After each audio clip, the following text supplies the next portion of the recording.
はい、始まりました。今日は対抗色の、はい、ラストになるんです。はいはいはい。多分ボロス編になります。ああ、なるほど。はい、あんまり得意じゃない。ちょっと最近、はい、正義と名ばかりの正義と名ばかりの名ばかりのボロスですね。そうなんですか。はい。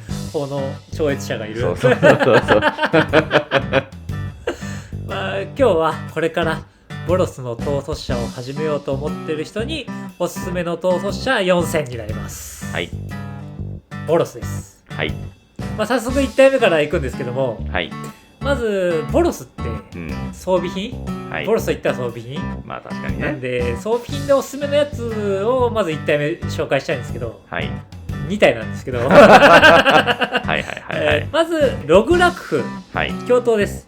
ログラクフとログラクフ一応能力説明しますと、0コスで01で、はい、先生役トランプル、はい、パッと出せます。はい、はい、で相棒は白なんですけど、もちろん強胆な考古学者アーデン、はい、3マナの22であなたのターンの戦闘の開始時に、はい、パーマネント1つかプレイヤー1つを対象として望む数のコントロールしているオーラや装備品をそれにつけてもいいと。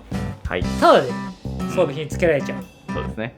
なんとオーラもつけられちゃうということで、この2体の教頭が装備品としては一番おすすめなんじゃないかと。例えばどんなカードが入ってくるかって言いますと、鋼打ちの贈り物とか、武器庫の解放とかから巨像の土っていう、はい、ハンマータイム、はい、持ってきて、はい、つけて殴ってログラフにね、ログラフにつけて先制トランプル200ですよ。はい勝つというはいはい、はい、殴って勝つと分かりやすい装備品でいいですね。殴りジェネラルですからね、装備品なんで、はい、もう一個装備品例えば入るとしたら太陽打ちの土っていう、はい、違うハンマー、はい、装備したら2コスで、はい、ボロスで2コスでこの土を外しますと、はい、ライブラリーから4コス以下の赤か白のインスタントを探して、それをまだこそ知らないことなく唱える、はい、おそらくですが守るカードを持ってくるんでしょうと。そうですね、はい、まあ、守るカード持ってくるか、まあ、決めれるんだったら例えばダブスト付与するみたいな攻めるカードでも一応倒せるか。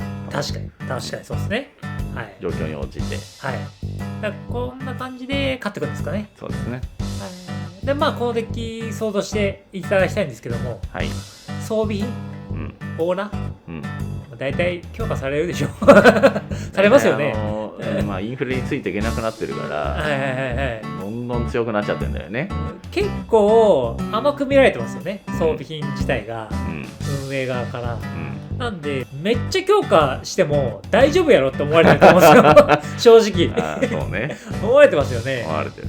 だから装備品は強化されるんじゃないかなっていう感じですかね。そうですね。で2体目、はい、いきたいと思います。2体目はデジエルとハゾレト、はい、結構新しめのカードですよね。機械兵団、確かに結構古い。新しくないですかね。もう1年ぐらい経ってんじゃねえか。経ってますか、昨日のことのよう能力説明しますと、はい、ボロスの5マナのクリーチャー54でして、はい、手札のカードが1枚以下だと警戒と速攻を持つ、はい、ハゾレットの効果。そうですねはい、でこいつがコンバットするたび、はい、一番上から6枚見て、はい、その中から伝説のクリーチャーを1枚まず追放しますと、はい、でその追放されたカードをコンバットが終わったら、はい、唱えていいと、はい、でも瞬速だったら別にいけるんですよ。瞬速だったらもちろんいける。でもそんなやついないでしょ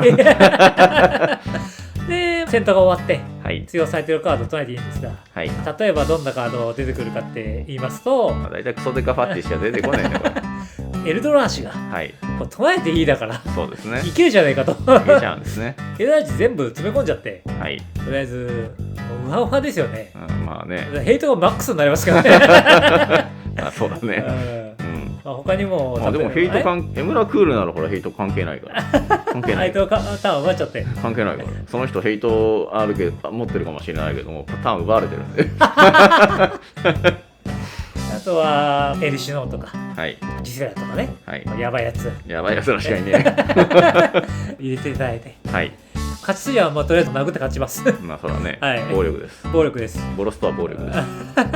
このデッキ、想像していただくと分かるんですが、はい、伝説のファッティ、はい、そんないくらでも収録されるされますね。ありますよね。ありますね。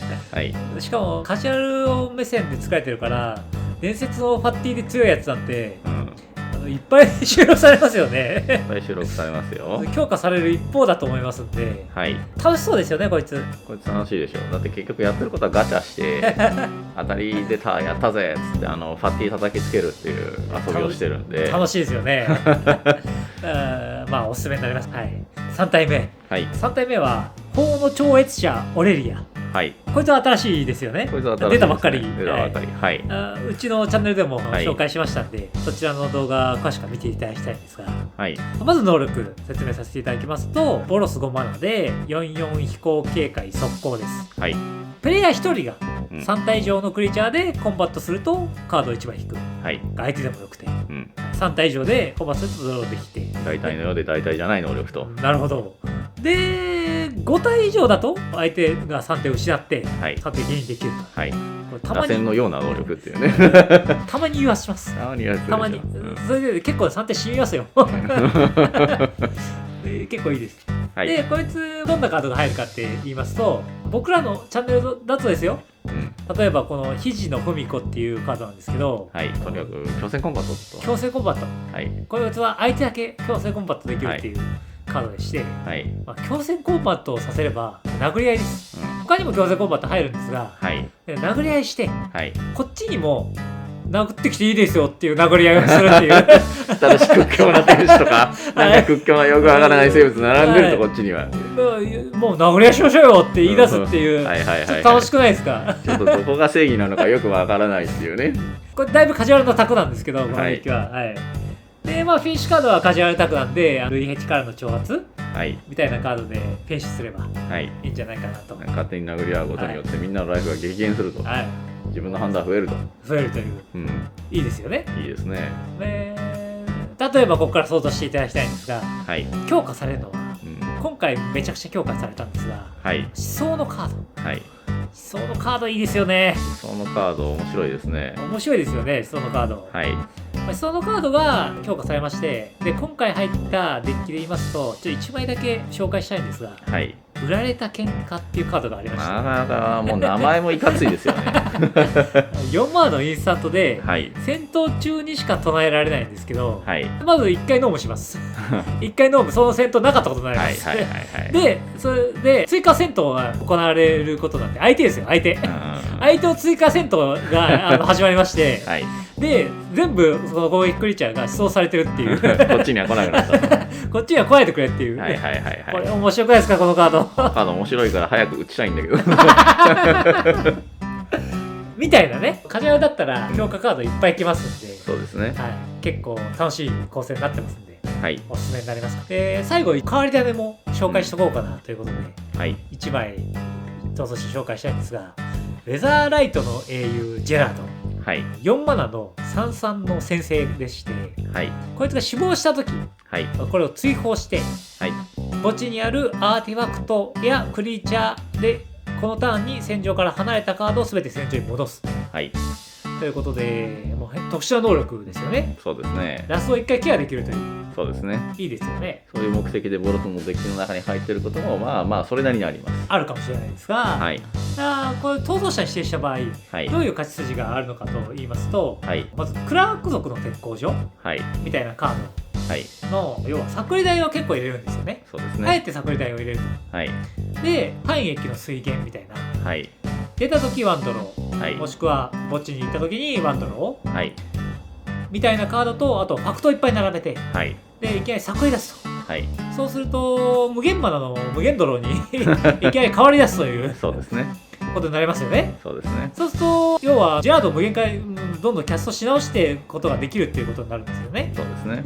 で最終的にはバリスタでフィニッシュしていただければ勝てるという筋がこのウェザーライトの英雄ジェラードというデッキの構築なんですが、想像してほしいんですけど、はい、強化される未来はあんまりいないかもしれないんですが、はいはいはいはい、一応これサクリ台のところにもファクトのところにも監視の目がありますので、あんま強化はされないかもしれないですが、はい、活字が結構面白いのを想像していただきたいんですけど、はい、例えばジョークルホップス、はい、系ですよね。そうですね。自分はマナーファクトどんどん展開していくんで、ジョークルホップス打っても相手は土地なくなっちゃうっていう、海外だとあんまり好ましくない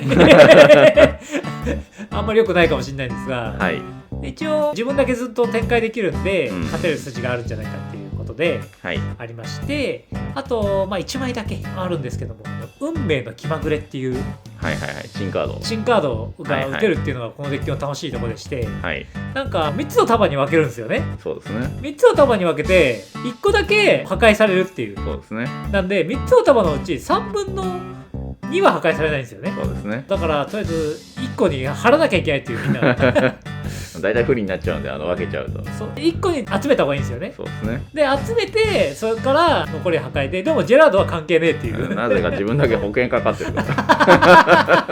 破壊されても戻ってくるから、土地はもちろん行きますよ。土地は行きますか、はい。ってことは土地とそれ以外で分けるんですかね。もしかしたらいや一点張りだと。一点張りが楽しいカードですよね。そういう意味ではちょっと楽しいからおすすめなんじゃないかっていう構成になります。そんなとこでボロスの4体もう紹介終わっちゃったんですが、そんなとこなんですけども、どうですかね。楽しそうですか。ボロスはね、やっぱり基本的には納金なんですね。なるほど、納金ですよね。はい。泥が弱いですよね。ジェラードはちょっと特殊枠なんで。そんな感じがおすすめの逃走者になりますので、皆さんも何かボロスでおすすめの逃走者ありましたら、コメントをしていただければと思いますので、お願いします。あと、チャンネル登録、なんとかお願いします。お願いします。今回の動画は以上になります。おしまい。